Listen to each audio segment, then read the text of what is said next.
it is Sunday, we usually have our presentations at the library.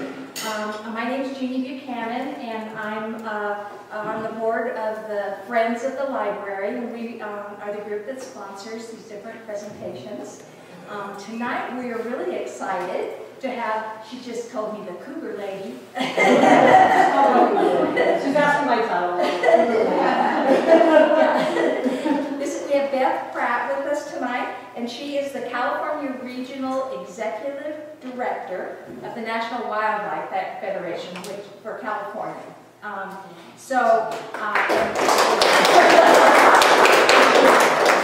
And just looking at her bio online, which you can find on many pages, by the way, this is not her first rodeo. She's been involved with wildlife for years and years and years. I think primarily trying to mesh the lives of the wildlife with our urban society, which is benefiting everybody, in my opinion, and was extremely influential in getting some wildlife overpasses and working with the cougar who currently resides in Griffith Park.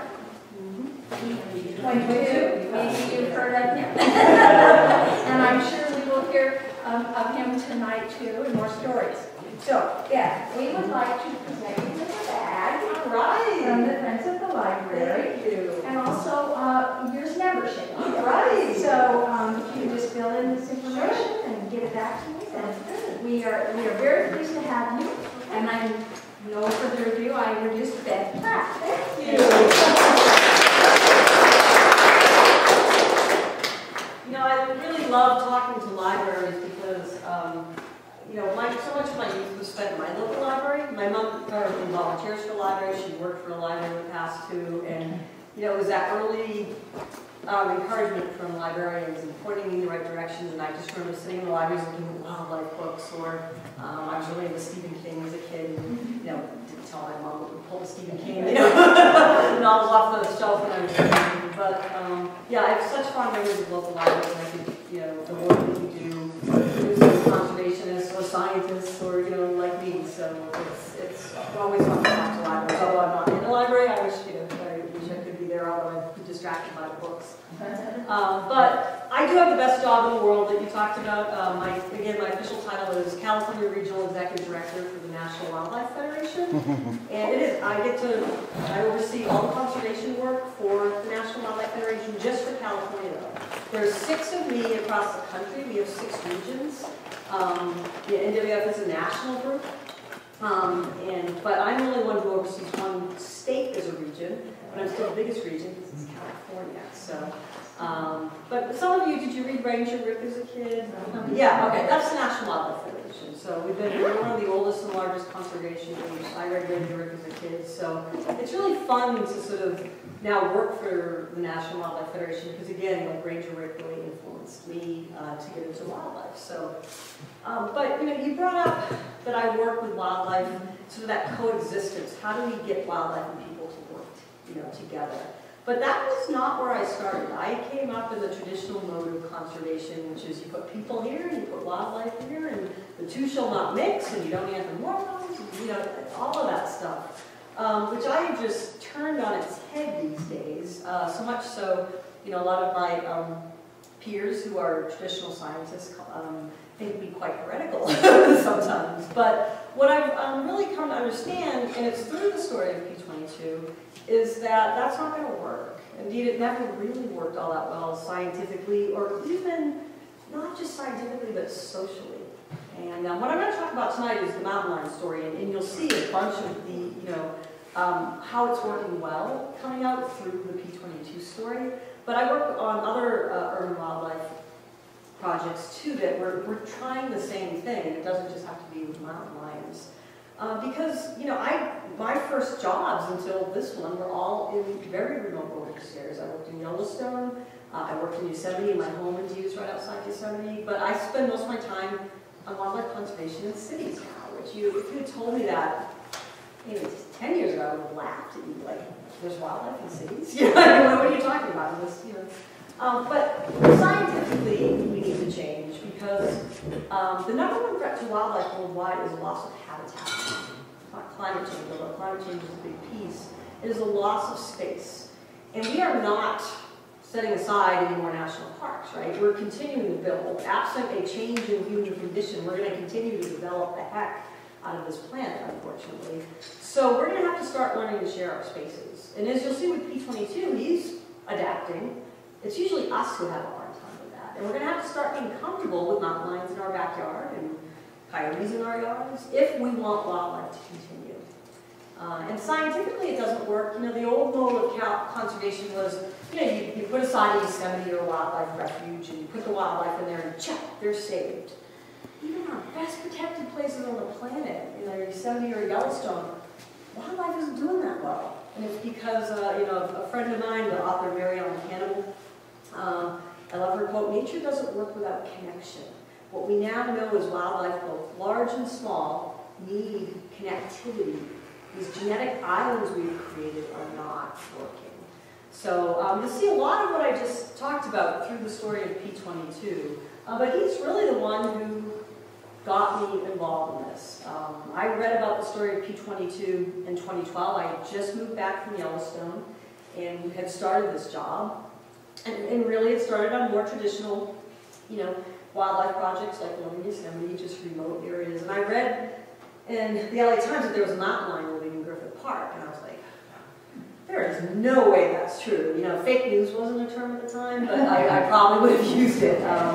But I called up the biologist who's since become a good friend, Jeff Sickett. She was like, is there really a cat there? And, you know, I went to LA, which like any snobbish Northern Californian had been to LA like maybe 5 times, you know, I just never, but was just so blown away. And I was walking through Griffith Park, and, you know, at first I was just like, oh my God, there's people playing golf and kids and ponies, and you need to get this cat out of there. And then it started dawning on me as Jeff was talking about this was their only way of surviving in this urban landscape, but who am I to judge? If it's okay for him, then why can't he be here? And so that's really started me down this road of urban wildlife. So anyway, so I'm going to really go through this, both P22, what he means to kind of me, but also how he's really spurring this new coexistence sort of ethic across the world. This isn't just an LA story. You know, this is something that's really resonating with the story across the world. And then the other thing, it's not just empty fame and fortune for him. The project I work on down there to sort of fix the problem I'm talking about is building the largest wildlife crossing in the world to help P22's relatives cross the road. Because again, we've created these genetic islands. So anyway, who here, has anybody here not heard of the story of P22? Okay, you go to that. Oh, okay. So yeah, I'm going to go over it a little bit, and we have a small enough group, so just feel free to ask questions, you know, if you want. If we start running out of time, I'll let you know. But you know, cool. All right. So, you know, I'd like to start with this slide because I think it gets at the approach we take to this campaign, which is very different than a traditional conservation campaign where, you know, you're driving a Subaru, oh, I do drive a Subaru, and wear a fleece and, you know, talk in very scientific terms. We have a lot of fun with this. And my favorite headline on this project is from the HuffPost: "Wildlife Mating Bridge could bring more sexy time to California cougars." So, you know, we do, and this is why I think it really has captured the public's imagination. But I liken P22 to sort of the Big Lebowski of the cougar world. He is sort of the dude. He's a very chill cat. I mean, he lives in the middle of the city, and this is, you know, not usual for mountain lions. Not every mountain lion would be able to survive there. Some might be more aggressive. We tend to think of wildlife in generalities and our pets as having personalities, but wildlife has personalities just like us. You know, P22 is really kind of a chill cat to live in a park that 10 million people visit every year. Here's some great footage of him from Steve Winter, who I can't say enough good things about Steve Winter, who is an internationally famous wildlife photographer. He lets us use all of the P22 images, like the cutout, for free.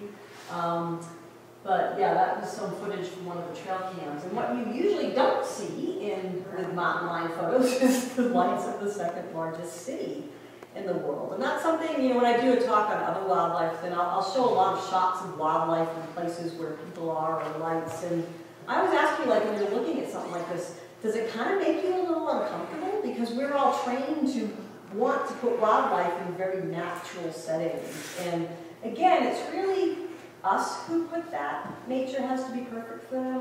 P22 is not longing to live in Yosemite Valley, right? He's pretty content even with such an urban setting. Oh. Yeah, I know, what a hard job I get to do work with mountain lion kittens. But anyway, the basic story of P22 is, we don't have any baby photos of him because we didn't know anything when he was a mountain lion kitten, but this is what he would look like. Mountain lion kittens are adorable because of the blue eyes and the spots, which they lose both after a time. But he grew up in the Santa Monica Mountains, sort of about the central Santa Monica Mountains. And he had a pretty good childhood. His mom, through teenagers, taught him how to, hunt deer. But mountain lions, when they come of age, and that's about their teenage years, in our years, but like 1 to 2 for a mountain lion, they have to disperse and find their own home. Mountain lions are solitary creatures. They're not like African lions that live in prides. They live alone most of their life. They come together, they mate. For a couple days, they are one-night standers. No monogamy, okay? And the mother will be with her kids until they grow up to about 1 or 2. But after that, solitary creatures who, especially males, will fight to the death for territory. So they have to, at about 1 or 2, have to leave home and have to strike out to find their own territory. But what makes that also hard is their territories are enormous. So it's not just like moving down the block, right? Average male mountain lion territory is 200 square miles, okay? So, P22, when he had to come of age, he had to go, 200 square miles. But he was also growing up in the most densely populated metropolitan area in the country. I mean, those of you who, go to, I'm sure all of you probably go to LA for errands, or, might be from there. It is a maze of development and freeways. So P22 did something quite remarkable, and this is why I love working with wildlife, because they do amazing, wondrous things that we can't predict, and that's why there's still some mystery left in the world when you deal with wildlife. He ends up marching right into the middle of Los Angeles, crosses the 405, walks through Beverly Hills and Bel Air undetected, crosses the 101, and those are 2 freeways I think I'm going to die on in a car. So you can imagine crossing those on foot as a mountain lion to end up in this place called Clifford Park, which before, we're going out with the biologist in 2012, I'd never been to Clifford Park. I didn't know it existed, but it is quite a big park in the middle of the city. And that's when I talk to people who don't know LA, in other parts of the country. I like this map because he's not up here. He is in the middle of the city. And this is roughly his route. Obviously, he probably zigzagged a little bit. But you can see the urban density he had to overcome to get to Griffith Park. And that he didn't turn around like most of his, relatives, that he didn't die like most of his relatives crossing those 2 freeways is quite remarkable. But this territory is 8 square miles. So compare that to 200 square miles. He's living in a territory that's the smallest recorded by science ever known for a mountain lion. So picture this room is 200 square miles. He's essentially living in an area the size of this table compared to what he should be in. But what's keeping him alive and what the mountain lion territory is based on prey density, right? So you can have smaller or larger ones. Well, the reason 8 square miles is keeping him alive is because, anybody know what borders Griffith Park up here? Cemetery, forest, lawn, cemetery, with lots of grass. And what likes grass is deer, and the mountain lions eat deer. So there's so many good angles to the story of P22, but one of the things I really love is sort of this weird mashup is, you have this cat who's living under the Hollywood sign. And, mountain lions are a holdover from the last ice age. So the holdover from the last ice age is living under the symbol of our age, the Hollywood sign, and is being kept alive by Forest Lawn Cemetery, where celebrities like Ronnie James Dio are buried. And it's just such a wonderful story. And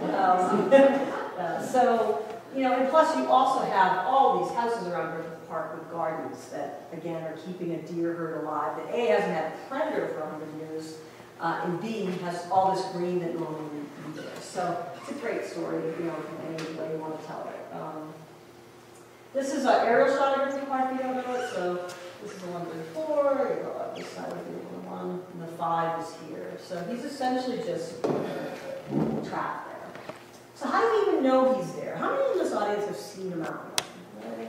That's above average. So, they are really hard to see. I have been lucky enough to see 4, but that most people never see them in their lifetime. They're nicknamed ghost cats for a reason. They actually want very little to do with us. So he could still be there, you know, and nobody would have known except for technology, which in the form of these wildlife cameras. Does anybody have these remote wildlife cameras in their yard? Yeah, aren't they awesome? I'm telling you, if you don't, run out and get one tomorrow, because you will have so much fun seeing what has actually been in your yard all this time and you didn't know. These cameras are amazing. P22 gets caught in the security footage of all these rich celebrities around Griffith Park a lot. It's hilarious. But they were actually doing a connectivity study on other wildlife, like deer and squirrels and stuff. So they had all these cameras up. And my friend Miguel, who actually discovered this first photo, he was part of the study. And he, you know, these wildlife cameras, especially if you're doing it for research, you flip through thousands of photos a day or a week, right? These are clicking on. And so he's flipping through, getting bored, and all of a sudden he's like, oh my God, is that a mountain lion? I mean, it's like seeing Bigfoot, right? I mean, who expects to see a mountain lion in Griffith Park? And thus, P22 was discovered. And it was February of 2012 is when at least they first got his presence indicated in Griffith Park. And then the National Park Service, who has an ongoing study of mountain lions in the San Joaquin Mountains, came out with Pollard P22. And that's where he got his collar, so that we can track him. But also where he got his name. And so P22, I get asked a lot, well, why is he called P22? So P stands for Puma. And if you want to get thoroughly confused, mountain lions have the record of names in the English language for a mammal, or for an animal, I think it is. They have like 40, and I used to know them all. I can't anymore. But Puma, Florida panther, mountain lion. It's mountain lion. So if you hear Puma, panther, catamount, cougar, mountain lion, it's all the same animal. So the Park Service uses Puma for P, and then 22 means he's the 22nd cat collared in that study. They are now up to 75 now. They're not all alive. I mean, this has been 20 years, but they've tracked 75 cats in the 20-year study there. So that's where he gets his name. There's been some calls to change it. The LA Times had a contest. Some of them were like Puma Thurman and some other ones. They were actually pretty terrible. But P22 keeps prevailing, mainly because I actually campaigned for it to stay the same, because I do have a tattoo of him that I really don't want to change. But it sort of has caught on. And in fact, I'm not against naming animals. Again, as you know, I don't do research. I have a science background, but I'm not someone active. But yeah, I have no problem. I'm not that traditional scientist who thinks you can't name animals. But his name I actually like because it introduces, especially when I talk to kids, the scientific study. You can then sort of go there. Plus, he's already known for it. But the kids, every classroom has a different name for him. One recently was Shane. I don't know why they call him Shane. That's pretty good. But this is where P22 went from a local, like LA Times, like Mountain Lion in Griffith Park, to a worldwide sensation. And this was Steve Winter's National Geographic photo appeared in the December 2013 issue. It took him 14 months to get this photo. Yeah. And I am not a photographer, but those of you who are will know how technically difficult this is. The Hollywood sign is not lit up at night, so you had to fool with exposure there. And of course, he had to place cameras and wait for P22 to walk in the exact right spot. So, but yeah, I get chills every time I see this photo. I have one in my home, and to me, this tells the story, right? You have Hollywood, and then this amazing, beautiful wild thing that are working together pretty well. But once this was published, he hit fame and fortune, and is now a very famous cat. I don't have any volume, so you can just hear it a little bit. But he is world famous. Like, this is not just an LA story. When he was hiding out in somebody's basement, do you remember that story, right? Here. So these four guy was working on this couple security system. He goes into the crawl space in the morning. He comes out with a gray face and tells the couple, "You have a mountain lion in the bed." This couple has since become friends with two. They're hilarious. I mean, they told the news like, "We have 3 cats. We have room for 1 more." Like again, very holiday, right? But so this became like the neighborhood had to be cordoned off. They had helicopters buzzing. It was, it was like if Brad Pitt had been seen in the neighborhood. And it wasn't because people were afraid, it's because they wanted to see them, right? And they had a live feed on them. I was getting calls from the BBC. I mean, it was just like everybody on Twitter was, tweeting, "Stay at P22," and it really, for me, was encouraging that it wasn't, "Oh my God, he's going to kill those people." There was no fear, and indeed if you watch this, and you can dig up the live feed, this cat, they're winging tennis balls at him, trying to get him to leave. He wouldn't even hiss. He's just like, "I'll just wait this out." And what happened, once everybody left, snuck away and went back to the park. So it just shows that, again, he's really adapted really well. On a total aside, if I could go back and do my, study, pick a field to study for college, I'd go back and study what I think is the more fascinating field coming out of wildlife these days, which is that animals are not just adapting to our human environments like P22. P22 is clearly adapted. He is not aggressive towards people. He stays away from people. He's pretty chill, and a few other things. But the animals are actually evolving in response to our human environments. And if P22 could at some point have a mate, it could be even that the entire Santa Monica mountain lions have already started to do this, because despite mountain lions being the most densely populated metropolitan area in the country, I'm going to knock on some wood right here, there's never been an aggressive move or an attack in the Santa Monica Mountains. So think about that for a minute. So you have all these mountain lions living in where there's the most people in California. They perhaps may be evolving in response to us being there. If you also want funding, Toronto, I just was up there and met with the scientists who study the raccoons. Have you ever heard this story? There's a movie about it called Raccoon Nation. They are taking over that city. And her theory is that they can now open locks, that they are actually evolving, that their hands are getting smaller, that they're, it's really fascinating stuff. So that's a big aside, but that's what I think, P22 and the Santa Monica Lions, it's interesting. But anyway, this made world news. I mean, Time Magazine, once P22 was safe, published a story on it. It's pretty funny. I don't know too many other mountain lions have been interviewed on Marketplace. The Wall Street Journal, not known as being a tree hugger environmental newspaper, ran a front page story on P22. New Yorker, we all know how much New York loves California, likes to be disdainful to anything LA, but the New Yorker did a 6,000-word piece on the lines of Los Angeles and our project, and it was great. The reporter went out for us for a couple months. And I don't know too many major newspapers of the world that has a cougar beat, and indeed would run an entire front page spread on a mountain lion. So, it's just really wonderful stuff. P22, unlike more traditional cats, has his own Facebook page. So if you want to follow me on Facebook, I'll let you know a secret, it's not him. It is me. But I refuse to give it up even though my staff wants it, because it is so fun to talk to P22, to talk to people we put it in his voice, and people talk to him. I mean, it is, we have a lot of fun with it. Like he posts stuff like his poop, here's what he does. And then people talk, like, ever wonder what my poop looks like? Now you know. And this guy, says, "Hey, I wonder what your poop looks like pretty much 24/7. Thanks, bro." And we definitely we definitely have fun and we anthropomorphize. But what I also like is people are learning about mountain lion behavior. We never pretend that he's a pet or that he's not dangerous. P22 is, again, never made an aggressive move towards anybody, but I can't say he won't. He's a wild animal, right? Even ticks can kill you, right? And I'll get into mountain lion safety a little more down here. But so we are actually having fun, but people are learning about mountain lion species. So this was a fun one we did recently.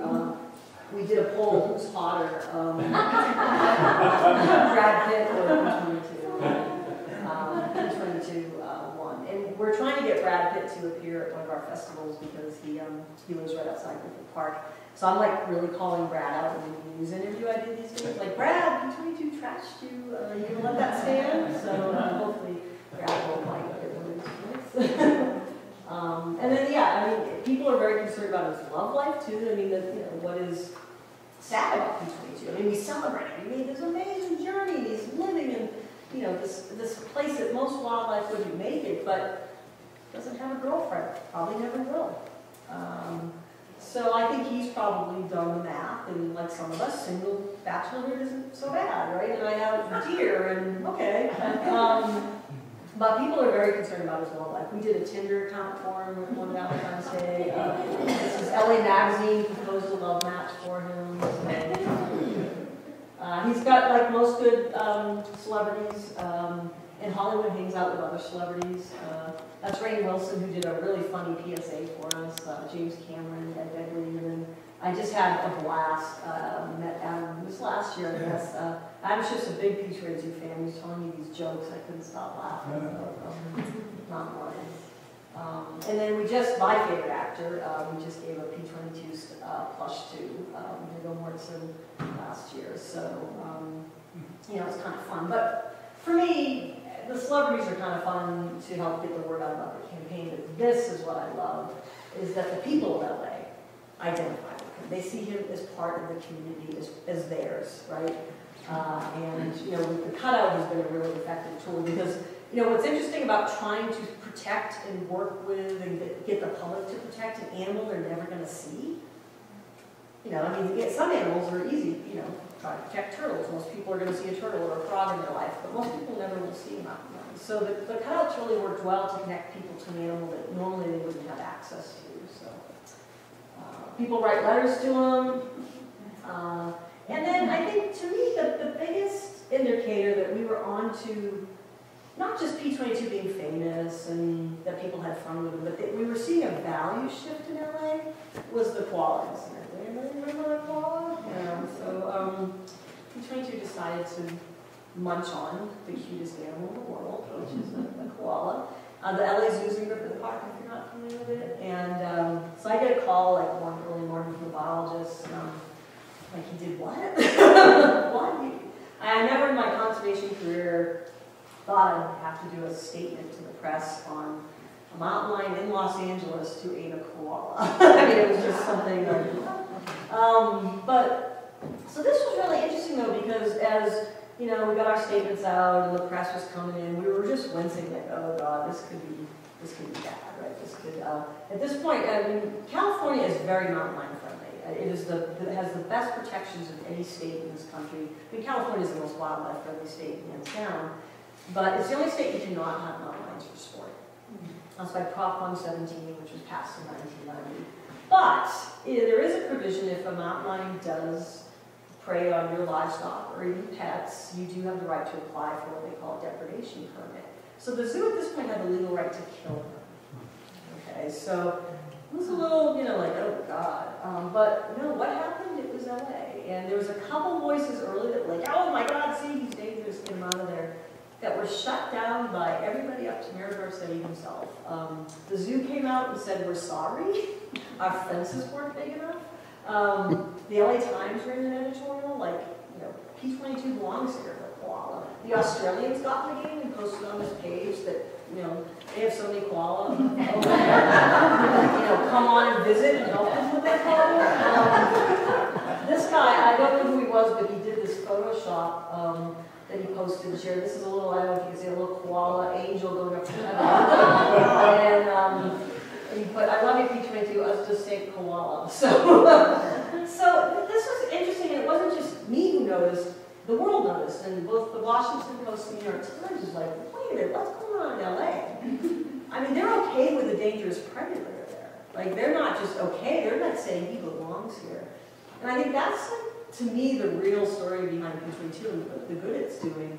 Any other state in this country, P22 would have been shot or removed immediately without protection.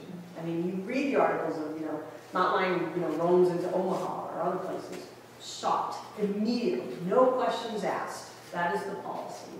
And here you have a cat that's been living now since 2012 in, you know, a city, and people want them there. So I think it's a great value shift that the world is losing. What's that? How long do they live? Yeah, so mountain lions in the wild, about 10 to 13, you know, is, but this is going to be interesting because, so he's about 9 now. He's not in captivity, they'll live 25, 30, you know, if they're well taken care of. He's not in captivity, but he's also not totally in the wild, because it's not that he's in a zoo, I mean, he can move freely, but the main stress on male mountain lions is having to defend their territory from other males. So one of the reasons P-22 is so handsome, and then beat Brad Pitt and, you know, who's hotter, is because if you look at pictures of other mountain lions his age, you know, those of you who have cats know, you'll see those mountain lions with all, you know, scraggly ears, and, you know, P-22 has nobody to fight, which takes an enormous amount of energy.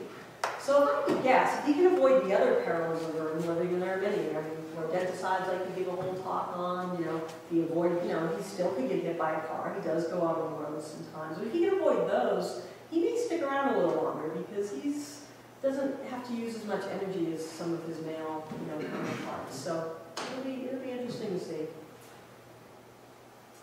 Anyway, this quote to me, and I include it in my book, I love this quote, that I think this is how most people feel, even people who aren't, you know, wildlife conservationists like me, is that there's something hopeful about this cat in LA that gets at something fundamental in all of us. That even though we know he might eat us, very unlikely, but you know, it's okay. So, you know, so that's sort of P-22's story. Here's a recent photo of him by Miguel, and he's looking great. I mean, he really. This is my favorite photo. Oh, yeah, this is a Steve Winter photo too, and you know, this is what he sees every day, and this I think tells his story the best. Is that he's great, he's coexisting, but he's got this barrier that is not enabling him to behave like a normal mountain lion. Ideally, it'd be great if he could, you know, it's not that he can't be in River Park, but if he could move in and out of it, it would be better. But of course he can't. So, any questions on P-22's story, or? Did you say you're building that wildlife? Oh yeah, I get a whole section on out here. So yeah, the crossing actually won't help him. It's not River Park. It'll help his relatives in the real estate, but yeah, that's one project that he's really inspired. I thought I'd just go in, I usually when I give this talk and have time to go into living with mountain lions themselves. I like to make sure because, as I said, you know, wild animals can be challenging to live with. And again, there's not ever zero risk. I think sides tend to either over-exaggerate or under. But as we know, even ticks can kill you, right? But what I always try to get people to do is put the risk in perspective. So, you know, some tips or some, you know, but we're going to have to do this. If we want to keep wildlife in the landscape, we're going to have to be comfortable with some risk at living with wildlife. And indeed, 99.999% of the time, wildlife encounters end well for all involved. In fact, those of you who haven't seen a mountain lion, I can guarantee you mountain lions have seen you. And I keep meaning to put it in my slideshow, but there's a famous, series of photos of P-22. He's, for some reason, it's like 5 in the morning, and he's sitting right near the camera that's taking photos. And all of a sudden you see him move about 5 feet. You can still see the tip of his tail or his ear or something, and this jogger goes by, not knowing that the mountain lion is 5 feet. So, you know, the animals are pretty good at coexisting with us. It's us who I think bring more fear to the equation. But, you know, the truth is mountain lions are here, and they've always been here. Anybody who tells you mountain lion population's exploding, or there's more now, then, you know, or that they're on the increase, does not know what they're talking about. In fact, nobody knows. There's never been a statewide survey of the mountain lion population. There's one that's just started now by California Fish and Wildlife, which we're really looking forward to seeing what the results are. But we can intuit what happened with mountain lions, which makes a lot of sense. In 1990, when that Prop 117 was passed and became a little hunted, obviously once mountain lions are hunted, their populations are going to start rising. Although, you know, they still can be killed for depredation reasons. And then at some point, I guess they leveled out. And the reason I say they leveled out is because you can actually track it when the depredation permits started leveling out. Plus, as I told you, mountain lions don't overpopulate they kill each other over territory. So you're not going to have an overpopulation of mountain lions. And indeed, they also, unlike other animals who can get out of balance, because they can eat our food, like raccoons and coyotes and bears, mountain lions are what we call obligate carnivores. They're never going to eat our garbage or our leftovers. You know, they need that deer, is what they really want. I mean, they'll eat our pets if, you know, the opportunity presents itself, but they're never going to eat our garbage. So they, you know, again, there's not a natural food source that we're providing that these cats will go after. But that's the 210. You know, I'll show it one more time. They've always been here. It's not that they haven't, but we now have these cameras that show them in places we didn't know they were. And that's why I think, and plus social media, I think that's why people, oh, there's more of them. I really don't think that. Yeah, how often do they need to eat? It's about once a week.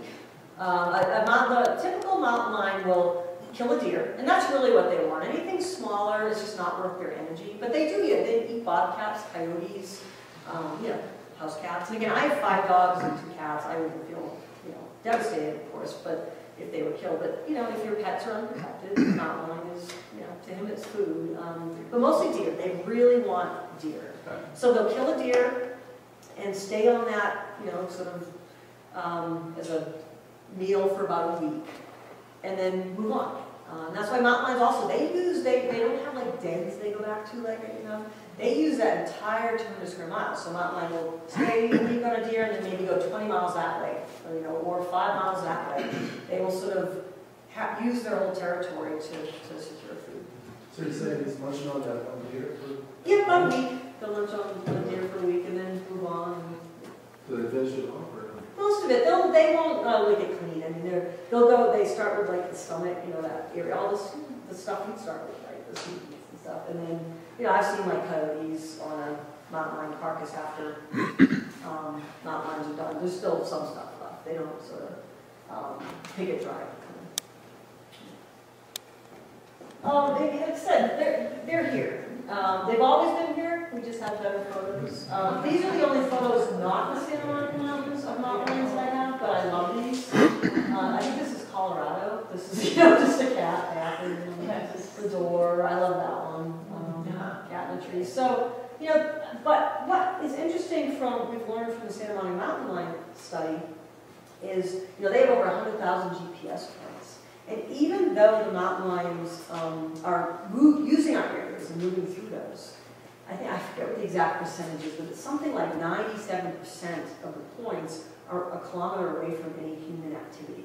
Even P-22, at night he's sort of free roaming, but he tends to stay away from human activity areas even with the pucks. So they're still trying to avoid us, even though occasionally, you know, they will come into our areas. So what is the risk factor? I think that a lot of this is totally understandable. If you don't know proper mountain lion behavior, a 130-pound cat hissing and snarling at you, it's understandable you'd be scared.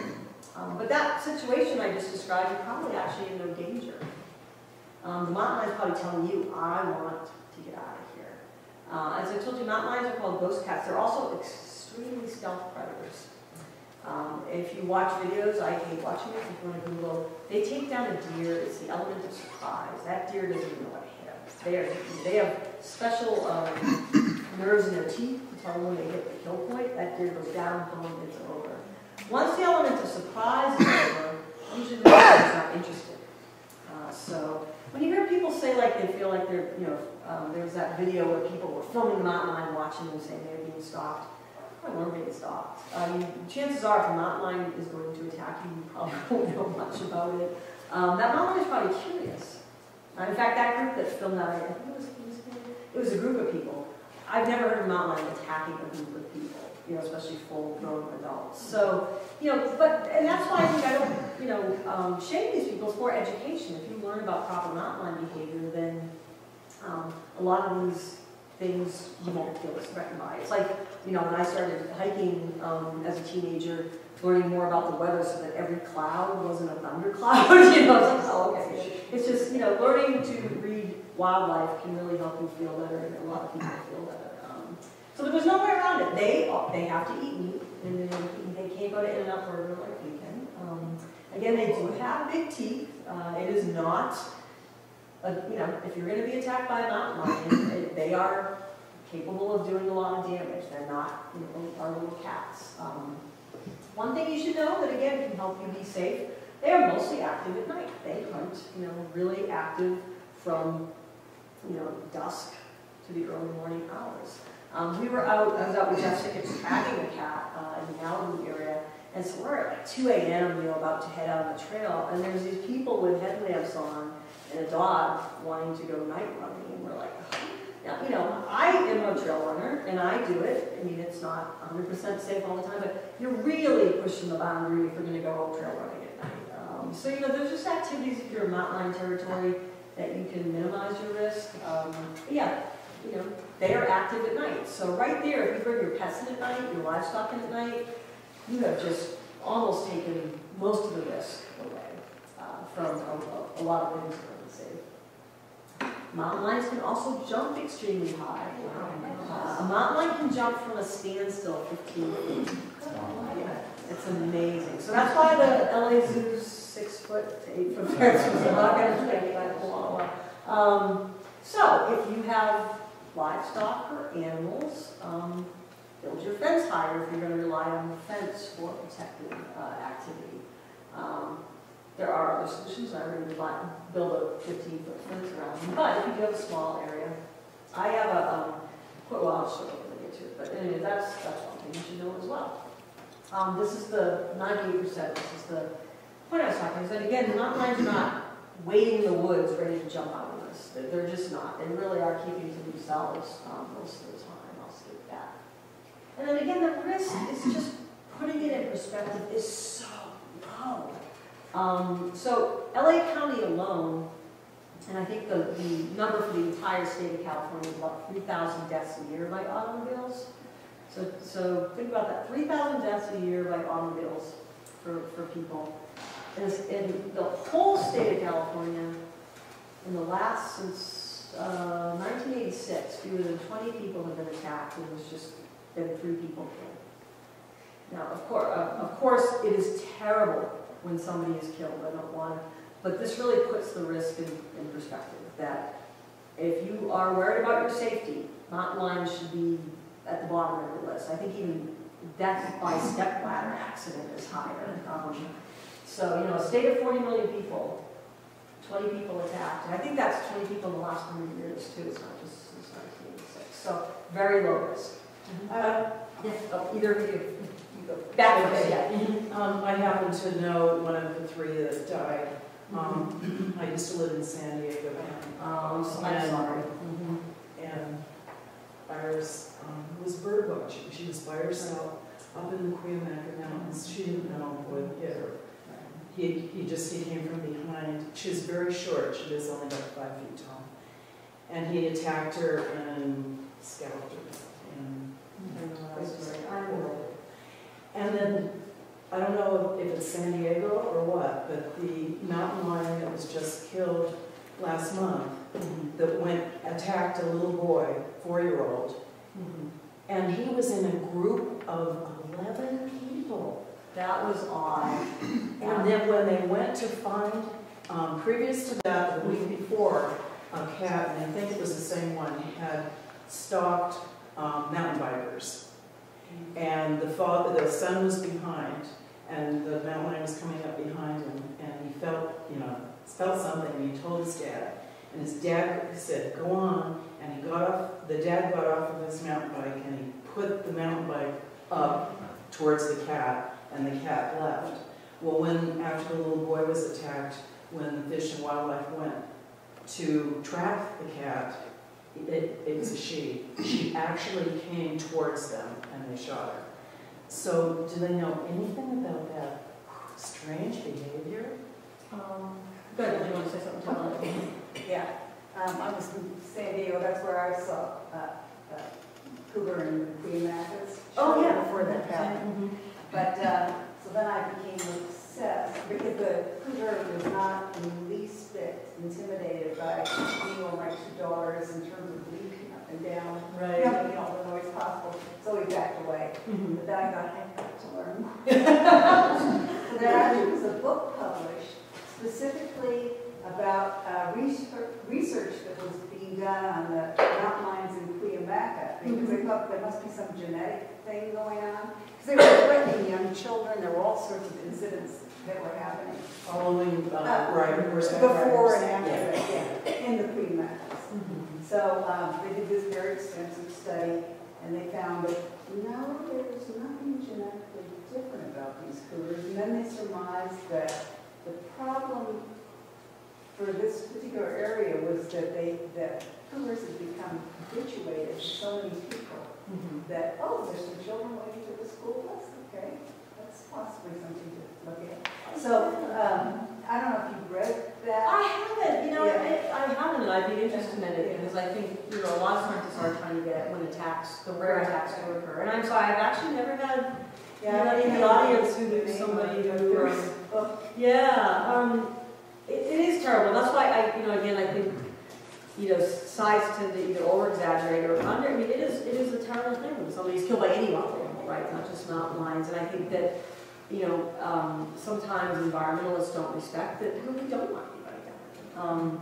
So that's why I think the education is really important. But it's also, I think the way to think about it though, sometimes there's no explanation, right? I mean, we walk among people every day who are serial killers or who have killed somebody, right? They're much like people. They're just, sometimes bad. I hate to say bad, but mountain lions who are more aggressive out there. And it's just one of those encounters where you're, much like if you are hurt by another person, you're kind of in the wrong place at the wrong time, but the odds are against it. But what we do know from research, I mean, habituation is interesting because I think that sometimes, like for P22, habituation can mean, I know to keep my space, right? I think that what they do know from studying attacks, not just in California, but is that it's usually the youngsters that get into trouble. They haven't quite, they're stressed, and especially like in these, we don't think of like the areas some of those attacks occurred as urban per se, but these cats again can't get out. Some of them are, picture, if you're a mountain lion, you have to find your own territory. It's a matter of life and death because you have the dominant male there on your tail about ready to kill you if you don't get out of there. Yet here's a 10-lane freeway, right? So these youngsters especially are kind of stressed and probably taking risks that the older mountain lions wouldn't, and so they're behaving more erratically, much like we probably would if our survival was. So I'm not excusing it, but I think they found that a lot of these attacks are these really stressed youngsters that are just desperately trying to do anything. So, but yeah, it's an interesting. Well, that particular cat that attacked the little 4-year-old and was killed was living in an area called Los Penasquitos Canyon, and so it's a very narrow area. It's long. It goes about 8 miles, I think, towards the ocean. But on either side. One side is Mira Mesa, the other side is Los Penasquitos, or Rancho Penasquitos, and so there are homes right along the ridges, and people have, they walk their dogs down in the canyon, and it's just a very narrow area, and so maybe that it could be a thing, and you do. I mean, the habituated part that is, and I'll go into next, like what we can do is that. The more we do put stress on them or offer, especially human, prey, that they start associating humans with food, not so much eating humans, but if they are able to, if there are pets that are protected or livestock, the more they are hanging around our areas, that's where you do, definitely the conflict chances go up. That's why, again, educating people on how to minimize that is important. But yeah, it's something we continually need. I mean, that's why I do 70 talks a year. I mean, I feel like if I want the response, I'm advocating for having these animals on the landscape. It's also my responsibility to make sure people feel safe, not just being like, hey, you have to live with them and there's no risk. That's not the story. So we want to prevent them is really what. And ways you can do that, these are a little small for you guys to read on this screen, but if you encounter a mountain lion, press the button, give bacon to cat, run. If you encounter a mountain lion, give the mountain lion a bath. Cats hate baths. Use a laser pointer and run the mountain lion. If anybody has a cat knows laser pointers. But these are some signs that have popped up. Of course, that's not the right advice. But this is what you can do. As I said before, you know, really, as you said, you know, the person you knew was short. I mean, if even me who thinks we should coexist, my mother's about 4'11", and they actually had a cat in their yard last year. And I was going to tell them, you know, you may not want to walk to the car alone at like 9 at night. I might take Dad with you because she's a pretty small person. Make yourself as large as possible. So if you, and the key here is do not play dead like a bear, okay? This is where you want to fight back if you have the chance. You want to be aggressive. And again, just realize if you see a mountain lion and that mountain lion sees you, it's not zero risk at that point, but at that point you're probably going to be okay. That is more just keeping that mountain lion, not direct eye contact, but as long as he knows you know about him, the element of surprise, which is what he wants, is gone, or she wants. So, you know, that's why I help people understand seeing a mountain lion is not immediate cause for, oh my God, my life's going to be over. You want to be a little wary, but that's probably going to end really well if you do these things. Be big, pick up a bike, pick up a bag, keep staring, not direct, but sort of stare, and start creating distance if you do see one. I tell the kids if they see a mountain lion, and you can do this too, to roar, even though mountain lions don't roar, so we do this little exercise in classrooms. Roar! You know, I mean, be creative, you know, and do whatever noise you want. People ask me about pepper spray. Didn't carry it. I carry it more for bears, although I worked in Yellowstone where I got hiked with grizzlies, and that you feel in the middle of the food chain there. I've hiked alone for 30 years, and I wouldn't say I will never have a problem, but the Sierra bears seem to be pretty chill. They're California bears. They just don't. There's never been a fatal bear attack from a black bear in California. That's how chill these guys are. But you've been taught, play that don't. But pepper spray can help, but for mountain lions especially, that's, bears usually have bears approaching you. I'd say a horn is probably your, people ask about noise, and although I hate this because you don't want to be hiking and putting it off, but if you think you're in territory where there's a mountain lion, making noise so that there's no surprise encounters is probably a good thing. What can you do at home though? I mean, one of the other goals is not just us, but probably more at risk are our animals, right? If you have livestock or pets, and again, I have 5 dogs and 2 cats. I'd be devastated if they were killed, but my dogs are in at night. They also have a fenced area. They are never sort of running loose. My cats are indoor. But you can do things. I think the biggest thing is just bringing your livestock or pets inside at night. Really is, almost that's the best thing you can do. But realizing that you may have a herd of 1,000 and you can't bring them all in at night. Guard dogs have been proven very effective for mountain lions. Great Pyrenees, Anatolian Shepherds. These are ways that you can protect your herd as well if you can't afford to put up a fence or have a structure for your herds. Some are trying these fox lights. I think they have been proven to work with wolves and some other. I'm not sure yet about mountain lions. I think especially mountain lions that are already living among us, they're used to lights, but it's worth a try if you're having a problem. And this is a photo of my fence and my dogs. Now this is not high enough to stop a mountain lion, but it will stop coyotes, and it's high enough for that. But just keeping your pets and livestock protected is a big part of that. So, any questions on that? I just wondered, so we have a mountain lion that we see. Is there only one probably then in our It's a good question. So the question was, do you have a mountain lion that you see from time to time? There's only 2 reasons you'd see 2 mountain lions together. Okay, one is a mountain lion who has kittens, and those kittens get big. And in fact, you get these social media posts that say, "See, mountain lions running, packs." They don't. It's usually a mother with her kittens that look almost as big as her. They've grown up and they haven't dispersed yet. So you will see mountain lions together if it's a mother and her young that hasn't dispersed. And you will see mountain lions are more likely to hear them. Mountain lions are very quiet. Indeed, how many, you have cats at home that make that little chirping sound? Mountain lions kind of do that. In fact, we have P22 on camera making that, which is actually, you want to hear it said. So P22, of course, has not seen another mountain lion since, 2012.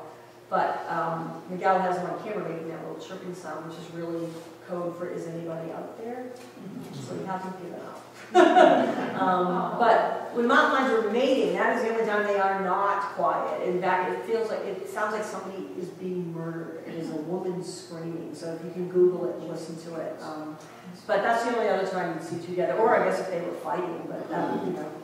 But yes, they do not stay together except for those two instances. So it's either the same mountain lion territory that's sort of roving through, or if if it's two, it might be a mother with someone. Is there another question? Yeah, once I saw three at a time, Mm-hmm. and I always assumed it was mom and dad and the baby, but maybe. No, it was the dads are terrible parents. They, again, spend a couple days together and it's all up to mom. So, Okay, so yeah. it was mom and It was mom and two, yeah, probably mom and two, yeah.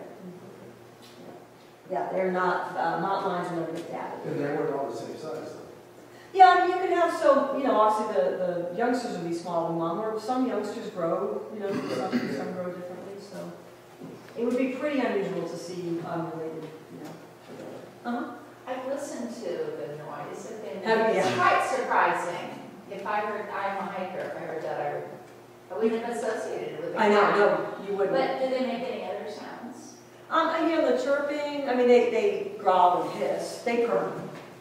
There's a great video of P27 who's since passed on that, he's doing what we know cats do. He's doing, so they just don't roar like lions. They don't have the We don't make any other kind of noise in the Not chirping sound loud. is dating? No, I mean, they have different vocalizations, but they're just really quiet.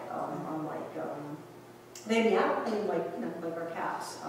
But they're not animals who vocalize a lot because they don't want to be heard, right? So, unlike our cats who meow all the time. Yeah. Yeah, they're quiet animals. They don't want to be discovered. So. Real quick, mountain lions in the Santa Monica Mountains. You guys have mountain lions up here, but I'll talk a little bit about what's going on and what P22 story really illustrates. These are the newest kittens to enter the study. It's P70 through 74. Yeah, they're just cute little guys. But again, these animals are living in a highly peopled landscape.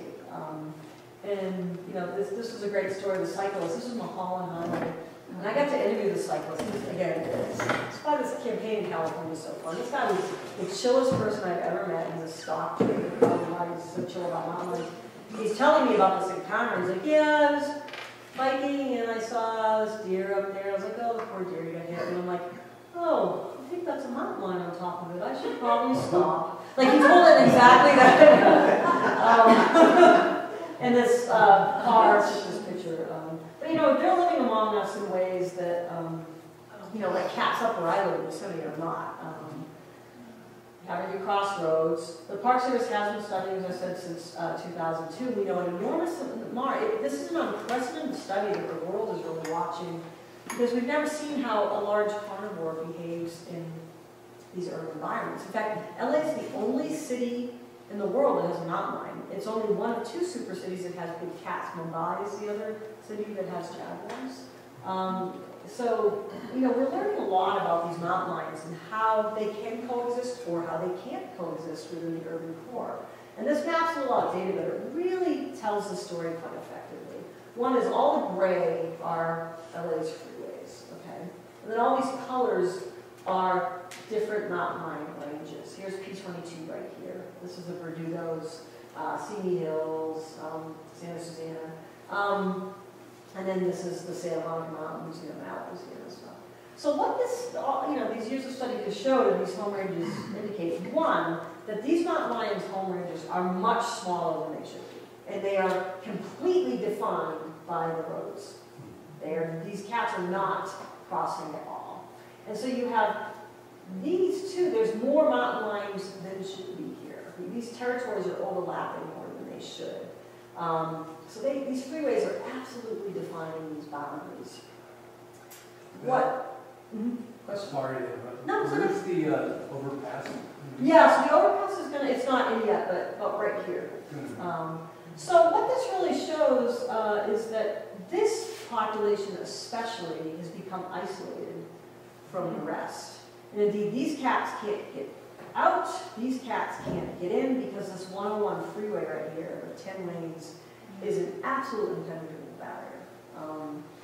So these are the population of cats. These guys are actually, you see how much more robust that male's territory is than these? It's still defined by the freeways, like that's the 120 126? Yeah, 126. But there's one within it? So you'll have usually one or two males and then female, or two females that will overlap. Oh. Yeah, so you can have a female's territory within a male, yeah. Although, there's still tussle a little bit. What was the impact then of the Woolsey fire?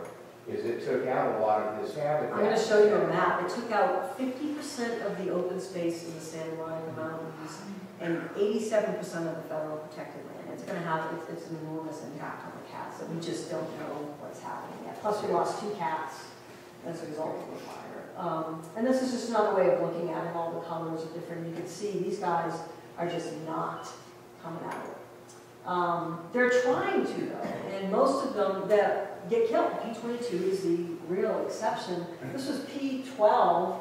He actually survived and was able to bring some much needed genetic diversity across the 101, but he's one of the few that has. P18, who he tracked since she was a kitten, did what a good mountain lion should do.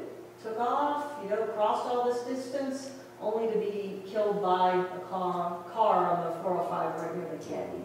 And I don't like to show a lot of these photos, but the reality is, this is what happens to these cats. They are mangled, these beautiful creatures, are just trying to eke out a living, and these highways are just doomed to them.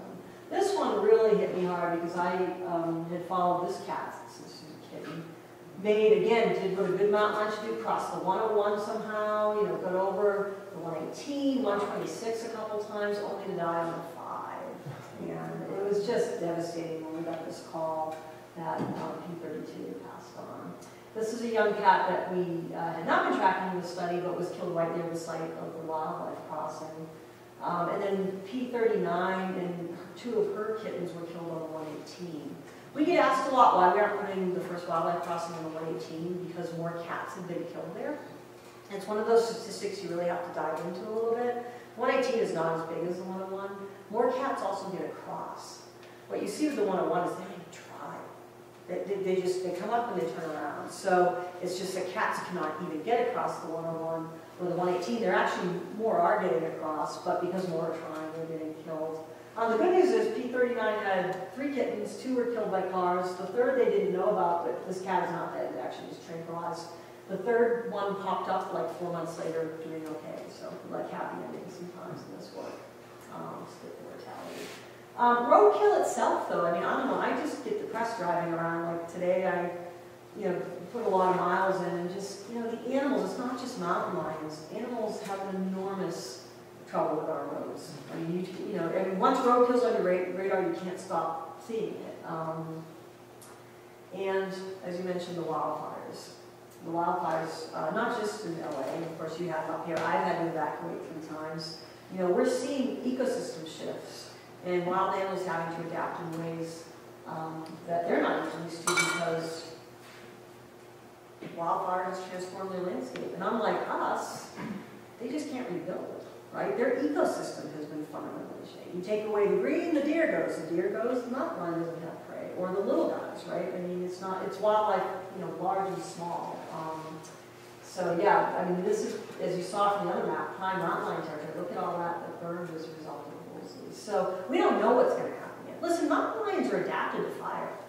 Any wildlife, any flora or fauna in California is adapted to fire, right? But what they're not adapted to is having us in their way. If a fire burns in a remote area, they can just shift to the next possible ecosystem that's working until that one recovers, right? But when you have the fire that burns your home and you can't move in next door because there are people there and there's no ecosystem for you, that becomes a problem. That's why I remember the Great Yellowstone fires in the 80s, 88 I think it was. And that was the problem there is the wildlife had nowhere to go when they were fleeing out of the park, right? So, it's challenging when these natural processes, which were all, wildlife's adapted to here, when they hit unnatural challenges. P64 was one of the cats that died not in the fire, but 2 weeks after. P74 we did lose, probably was in the wrong place at the wrong time, much like people can do, likely was burnt, just burnt up. But P64 survived the fire, but died 2 weeks later, probably of starvation and burnt paws. And based on the GPS readings they were showing, he was trying to get out of the fire zone and kept hitting roads and people. And so again, that shows that it's it's not the fire really, it's what we've introduced into their ecosystems. And I have to say, of all the photos that came out of the fires in LA, this to me tells the story. This is an owl on the beach. Have you ever seen an owl on the beach? No. So this is what they had to do, right? Much like people did. Again, it's obviously people have enormous challenges, but this tells the story. This is P38 that lives up in the Sea Hills. I just wish I was what it is. So let me real quick go through the wildlife crossing and what we're doing. This, to me, is sort of the hopeful part of the story. That, we have this great P22 story, it gets a lot of press. We now have, as I showed you, all the science around. We know what we need to do. These cats have become genetically isolated. And indeed, the National Park Service has shown if we don't do something to stop that genetic isolation, they have 50 years at best before they will go extinct in that area. And that 50 years is only on the genetic collapse. That does not include if, there's only 3 dominant males in the Santa Monica Mountains. If they get 1 or 2 gets hit by cars, that could be game over much quicker. And indeed, 1 year we lost 4 cats to real accidents. So, you start introducing these other urban challenges like rodenticides and auto accidents, that can be game over much quicker. So we need to reconnect. I mean, that's one of the things, if we're going to have wildlife in this urban environment, we need to reconnect it for them. And again, not just from outlines. I have a photo, I forget if it's in here, of a little lizard right on the hall and trying to cross. I mean, it's all wildlife. But they've been talking about doing something in this space for 20, 30 years. They didn't quite know what they needed to do.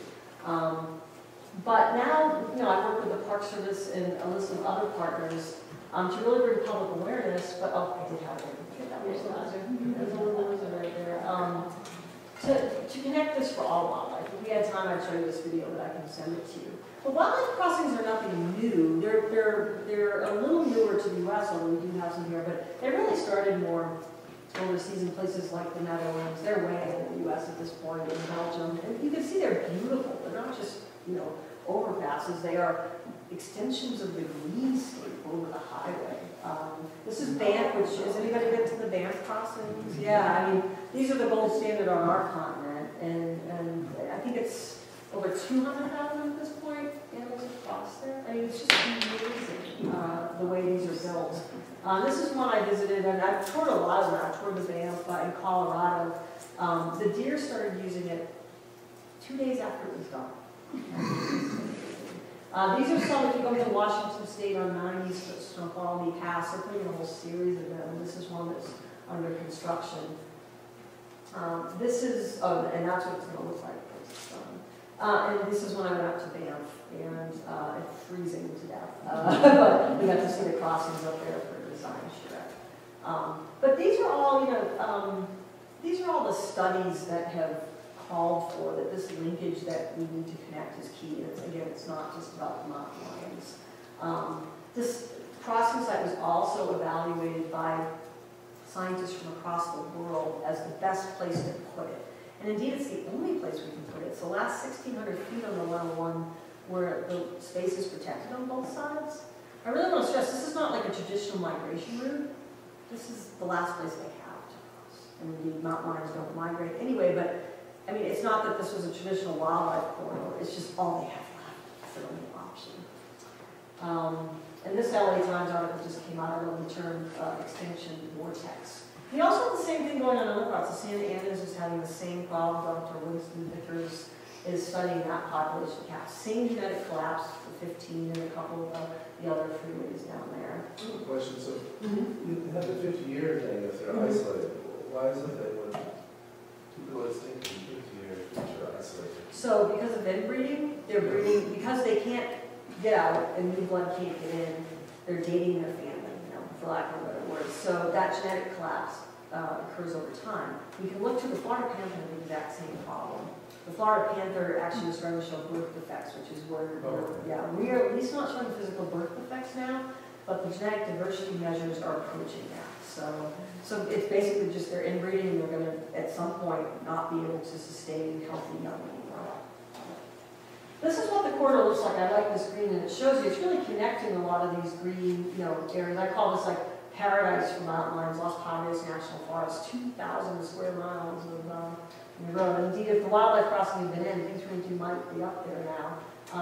You got Malibu State Park here, Topanga State Park, but you can see how the green space narrows to like a fine point and just funnels and then opens back up down here. So this development has just, really popped up along the 101 to the point there's just almost no green space left where they can cross. That's another, I like this Google, you can see again, it just narrows to this fine point. So this really, what I love about this, it's easy to solve. This is not, this is not like climate change, this like, oh my God, how do we solve this thing? We need to get the animals across the road. It's very easy. We know where we need to put it. Great. In some respects, this is the easiest conservation project I've ever worked on.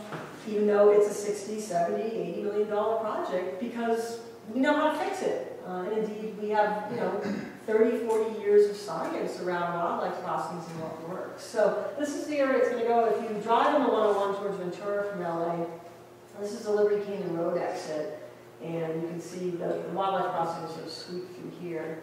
And this is a rendition that we design concept that we released last year to show you what it's going to look like on the freeway. And it's really, it's quite something to see this come to life. And here's just a little animation of what it'll look like as well. So Do you have an ETA on it? Or? I do. It's really exciting. When I first started working on this campaign, it was an idea. Nobody knew if we could even do anything. And indeed, at the time, we were thinking, will tunnel work? Which it turns out it won't.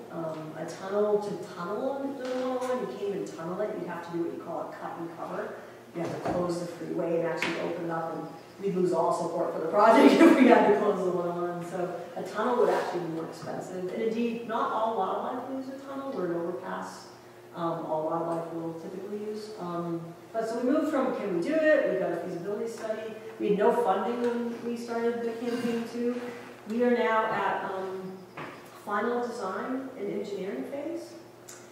We've raised over $8 million, and if we stay on track with fundraising, we'll break ground in 2021. We're not that far from now, so it's pretty amazing. And how do we do it? I mean, this is the campaign, so I won't spend as much time here. I'll race through a little because I know we're getting on time and I want to get some more questions. But as I told you, we're really doing this through storytelling.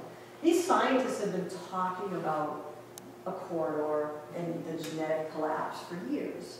But it really wasn't resonating with the public because not everybody's a scientist and not everybody thinks in those terms. But you get this lonely, dateless cougar who, is going to be a bachelor forever, and everybody can relate to that, right? That really defines the problem in a way. Because I think what I've really learned from this is that you can have all the science in the world, but how many endangered species have gone extinct despite pages of the science saying that they're extinct, but there wasn't the political or public will. And then if we don't love something, we're not going to want to protect it. And I think that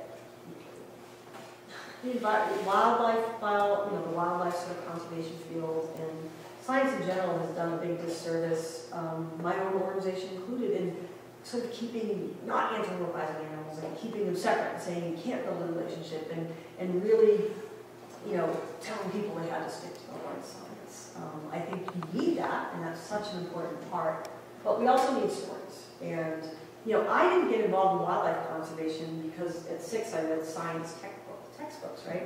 I got involved because I watched Thorn Free and read The Wind in the Willows and watched Flipper, right? The stories. And indeed, I read a recent article in the New Yorker, I think it was last year, that we're doing a profile of Rachel Carson. And her favorite books as a kid was The Wind in the Willows. So I think that, we need that emotional connection, or we're not going to save these animals. And I think P22 is just such a good example of that. And before you say, oh my God, well, he's a mountain lion, he's sexy, and of course everybody loves him, you're lucky you have that, but not every wildlife campaign is going to have such a great, They just saved an endangered species of frog by creating a Tinder account for them and raising money saying, help George get a girlfriend. So you can do this with any animal. You just have to find the right story. And, we just walked out. P22 is a great story. And I think that that's what we have to, again, if wildlife's going to have a shot, we have to start thinking, like, this is how I was raised. You will tell people how to feel about wildlife and tell them the facts.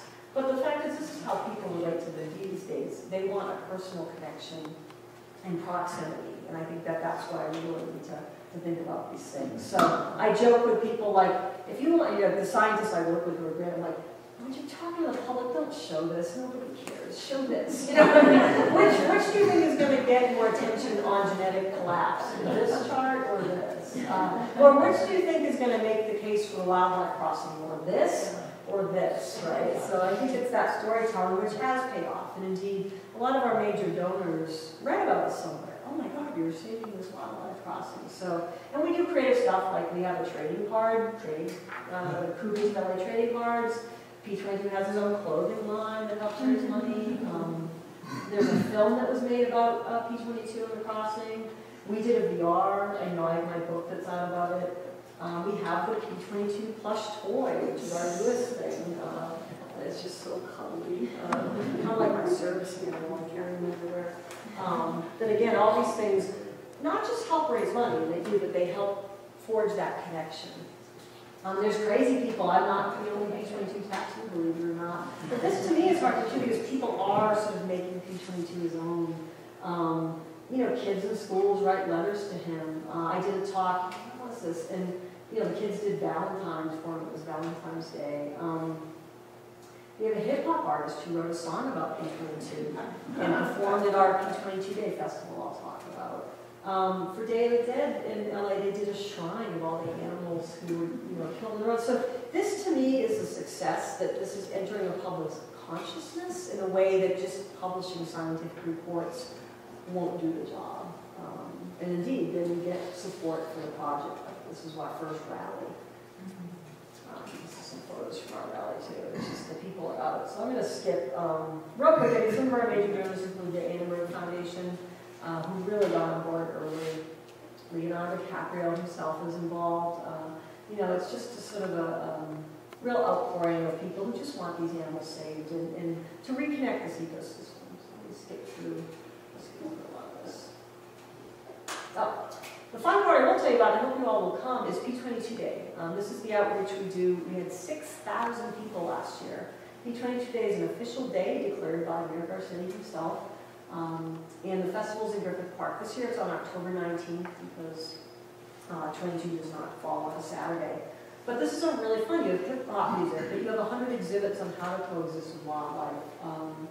It's a fun day. Students perform songs. They show off their wildlife costumes they built as part of their curriculum. So please do come. And then I actually, every year, it's the 4th year I've done it, I actually, the week before, lead a hike retracing P22's route to Griffith Park. And that's that I haven't done. I don't know how that cat has done it. And it's really fun to do this because there's something about driving, 101, but when you do this on foot and really see the challenges these animals encounter, this is all, he was pretty good here. This is all, Topanga State Park and Mountain State Park and stuff. And you got plenty of, it's the backbone trail for the most part. But you hit here, you hit the 405 to there, there's no sidewalks on the Holland. Like that, we don't die every year. I mean, he had to weave in through these neighborhoods.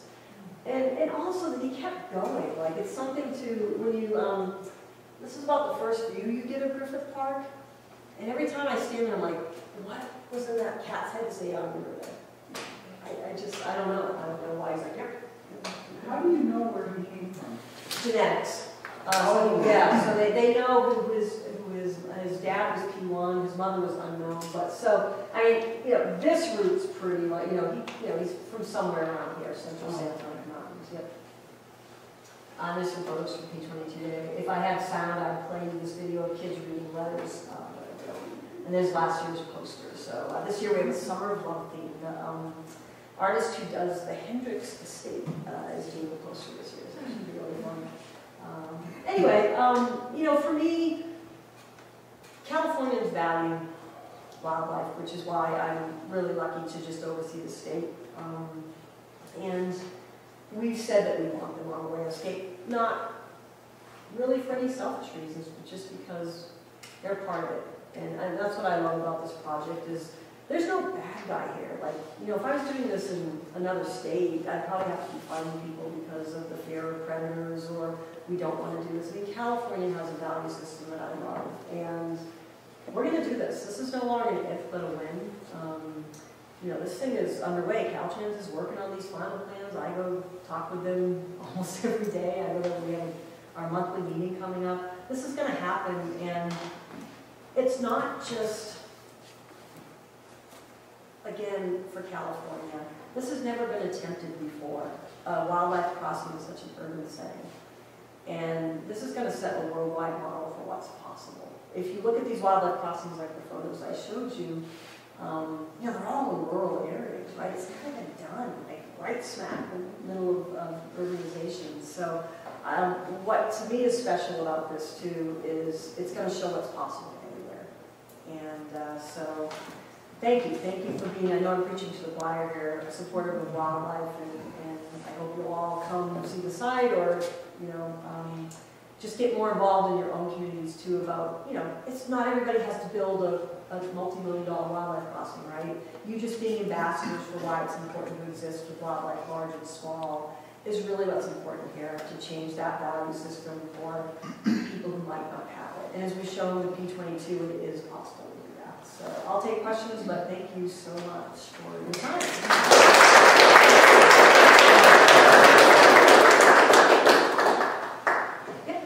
I'm just curious, we're from Wyoming, so we drive back to Wyoming frequently, and we've watched them build the wildlife crossings in numerous places. And outside of Park City, in that little corridor, Provo Canyon Joe, they built them several years ago, and now they've taken a couple down. And we were curious, I wondered if you knew why. I don't. I can tell you though. I mean, again, I told you wildlife crossings we're not. The United States is not as ahead of some of the other countries, and I visited some of those. But states like Wyoming, Idaho, Nevada, I have done a lot. In fact, you know, like Nevada has. If you do 80, you know, outside of Reno and just, you know, go for 100 miles, there's a few there. They've been really supportive. The local governments, the state governments, the DOTs. A lot of the reason they're doing it is they have ungulate migrations, you know, deer, elk that we don't have. We just don't have those vast. So there's a lot of safety issues involved as well.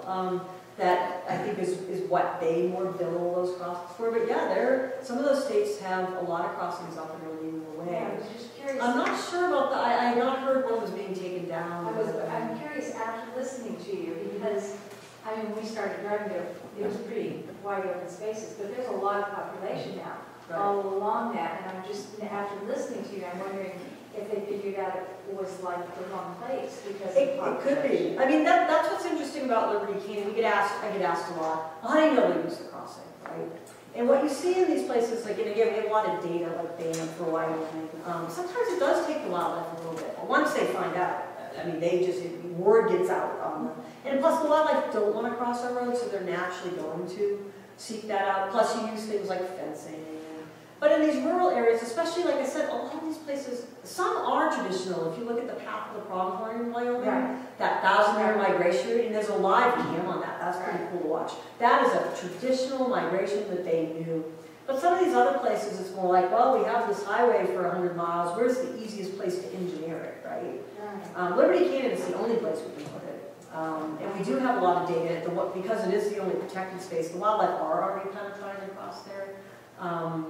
But it could be either, I don't know that one, but it could be maybe it was the wrong place, or maybe there's something structurally wrong with it, I don't know. But these are going up and more. I just toured, a couple of years ago, one in Idaho. It was great. The Department of Transportation person who was there was showing it to us. He said, yes, this is a busy road.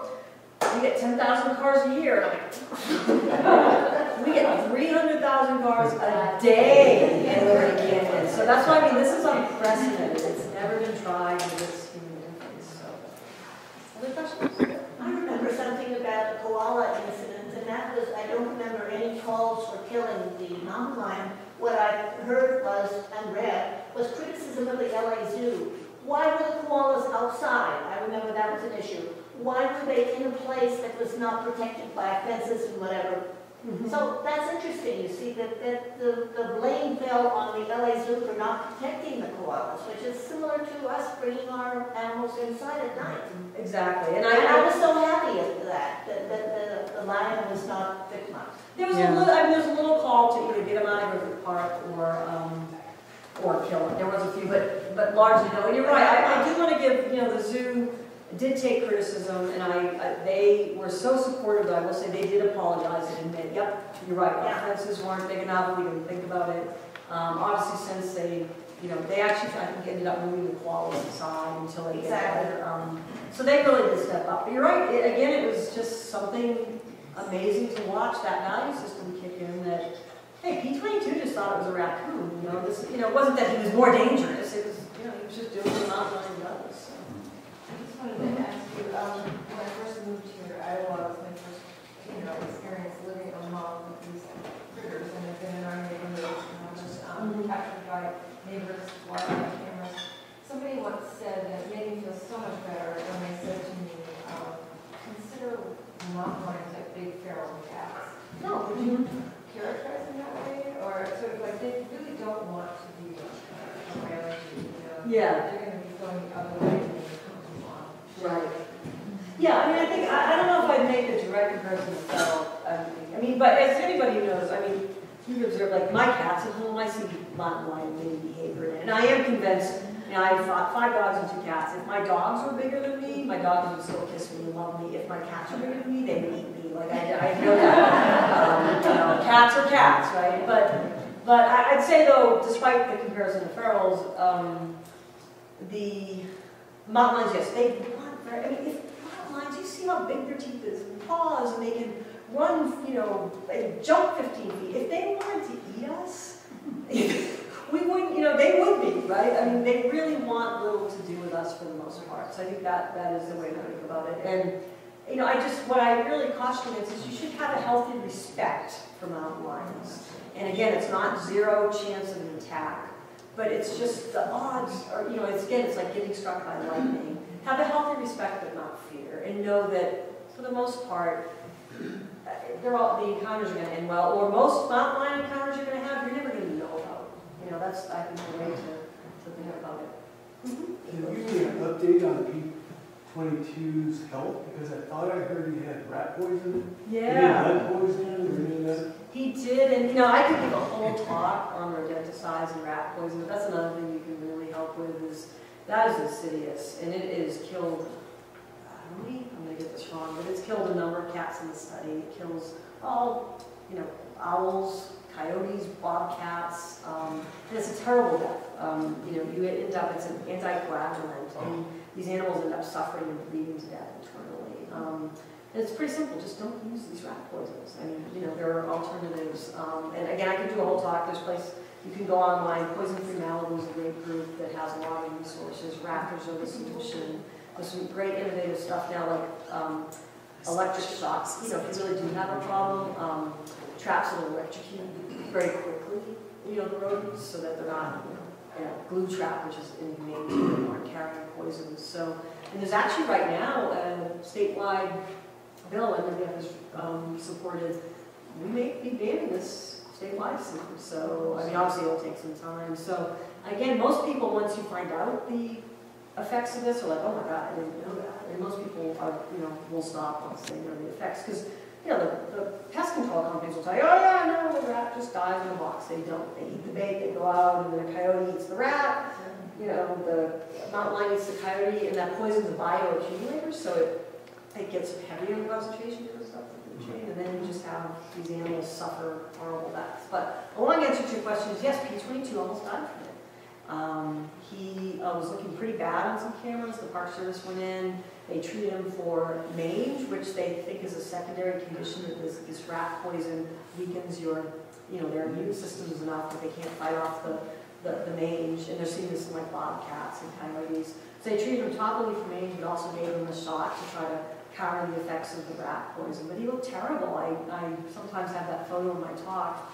But that was 2014, 2015. So a few months later, they captured him. He was looking great. So he actually looks great these days. I actually just talked to Jeff Sickens, just recalling him. Looks great. He's doing great. But that could happen again. That is, he could die from it next time. So. questions, or, oh, way back there? How much longer do you expect him to live, given his territory and everything you said? As I was saying, he's, mountain lions in the wild live to 10 to 13, so he's getting up there, but, he doesn't have the same stressors of another male to fight, so I think he'll live. If I had to guess, like right now, 15, 17, that's my guess. Unless he does get exposed to it. So he won't ever get the urge to go retrace his steps to find a female? He hasn't, which is interesting. And I don't blame him, having hiked that now. More than 4 times, because we do a lot of scouting trips and practice trips. But he is not moved. This is unprecedented, at least for mountain lions in this study. They've never seen mountain lions stay put like this. But when you look at Griffith Park, it's perhaps not surprising. I think he was like, there is no way I'm doing that again. That's 2 10-lane freeways. Yeah, I mean, when the female cat is in heat, There's no female, and there's no female in around. That's the thing. There's interestingly enough, there's a male cat now that did get across the 405 that's hanging around in the 101 and 405 area, like the Gettys there, and all, that sort of corridor. They haven't been able to collar him yet, but he hasn't gotten across the 101, which that is the harder. And I don't know if you're, where the Hollywood Bowl overlook is. That's likely where people are going to cross because they don't have the camera in Griffith Park. I don't know how you get across that thing. It is.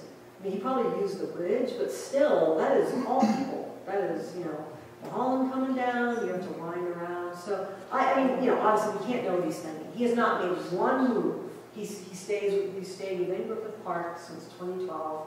He's not even made a move to go across the 101 again. He does go to neighborhoods once in a while. Like I said, he gets picked up on celebrities or anything else. But I think he really did. He's got, deer, so it's not like, if he got hungry, he might.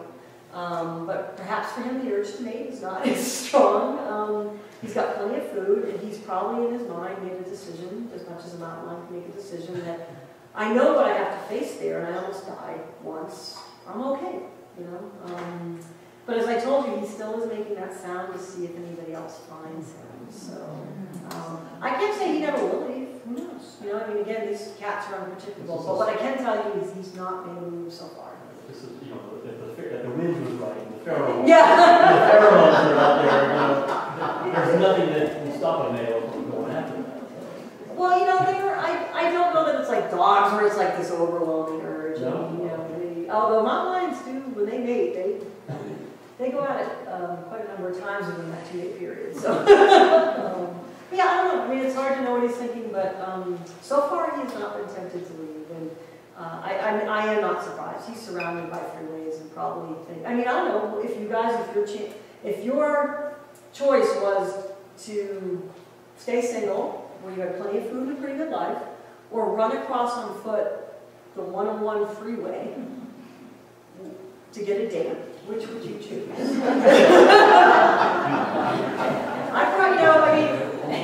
Las Vegas has plenty of good dining options. I'd probably stay. Anybody think of just bringing That's a really good question. So I get asked a lot, A, why don't you move him out, right? So, well, A, he's doing pretty good there, and relocating mountain lions, as the biology will tell you, really works. A, you're plopping, if you got plopped down 100 miles away in strange territory, you wouldn't have the resources. Plus, there's no open mountain lion space, so wherever you put him, he's going to have to fight another male, and who knows who will prevail. So, it's better to let them work it out on their own. And you can't put a female there because it's still too small. Well, that's the other thing. So why don't we bring him a date? And I got asked this by, I just asked a lot, but one memorable time I got asked this by a 5th grader. He was adorable. He's like, Miss Pratt, why don't you bring her girlfriend? I said, well, A, we go on a blind date and it doesn't work out well. We split the bill and go home. Mountain lions go on a blind date and don't like each other. The male could kill her, right? So it's not, it doesn't always end well. I said, but I didn't tell that to him. I said, he might not like her and they might get in a fight. So I was like, okay. And then he raises his hand and he's like, I will follow. I'm like, okay. He's like, why don't you bring her Grace? Good idea. But yeah, you have to, you can move her in for a couple days of fun, who knows if it would end well, but you have to move her back out. It is too small for 2, so, in my heart of hearts, I wish a female would do it on her own, but it's, that she come in for a couple days and come out, but it's unlikely, so. You mentioned the collaring and then you mentioned treating them. How often do the rangers actually have to interact? Do they sedate him at that time? Is there a concern that there's too much messing around with him? Or? Yeah, I'd say me, who tends to be on the animal rights side of the science equation, even though I'm a scientist, I'm a vegan, and I'm always for the least impactful model. I have to say they do not collar these cats a lot. The battery on P22 lasts about a year or two, so they are really not, collaring them much. They actually don't tree them here. One of the most common ways that you'll see is they'll send out hounds, tree a cat, tranquilize them, put the collar on. You can't do that in LA because you can tree a cat in somebody's backyard, right? So a couple practices they will use here is bait a cage, and the cat will go in the cage. They get a text right away. Then, researcher goes out, tranquilizes, works them up, puts the collar. So they're only collaring these cats about every 2 to 3 years, so it's not very impactful. To me, I'd love to see the collars get smaller. On the other hand, as part of that hike I told you I did, I wear a mountain lion research collar. I hardly notice it. And I would be the first to be like, oh my God, these are too heavy, you have to stop putting them on the cats. I hardly notice it then. It's only 2 pounds, and for a mountain lion who has a padded neck of muscle, I'm sure they get used to it pretty quickly. I think at some point, what keeps those collars big is the battery. If you had a smaller battery, you'd have to re-tag them. And, the technology's not there yet. Some they have those things they can just shoot in, a little thing and it'll track them down. That's James Bond stuff that hasn't been invented yet. So, but they will. At some point it will be a matter of just a little implant and we can track these cats. So. But you mentioned the treating for the mange that they had. Treating. I thought you said tree. Yeah. The rat poisoning effect. Yeah, as a rule, the P22, of course, is a very famous cat. They're not, a lot of these cats actually die before they're able to treat them. It's just that P22 is so highly monitored, they were able to detect it early. And a lot of these other cats that they collar, they're in areas where there's not a lot of cameras. P22 just happens to have so many cameras in that park, they get a good look at him, and he's in such a small area. But a lot of these other cats may have problems like the mange rhythm site, and the researchers wouldn't know until it's too late. So, it's not that they treat them a lot, mainly because they don't know about the problem. So. I just was wondering, do visitors to Griffith Park ever see him or no? A lot of them think they do, and we get photos, and it's usually a cat or a coyote, or and I always feel bad. I just want to like, yep, you saw him. I just get sure. When I worked in Yellowstone, we get visitors come up with the photo. Oh, we saw a wolf, and it was a coyote. And I almost just didn't want to tell them. I just wanted to go home thinking they saw a wolf. But I'd say like if you asked Jeff or Steph, they'd probably say there's probably like a half a dozen incredible sightings. But most people don't see him. But where he is more seen again is the security cameras pick him up quite a bit. So he is, 3 a.m. looking for that Las Vegas party. Well, anyway, I know some people want to go. I don't hang around. I have books and I have some free stuff over there. I'll stay until your questions are answered. But thank you so much for having me.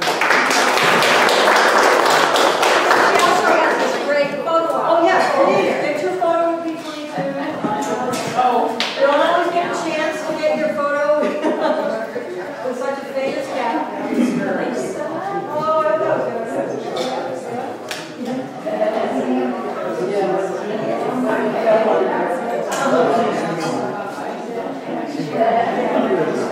Thank you.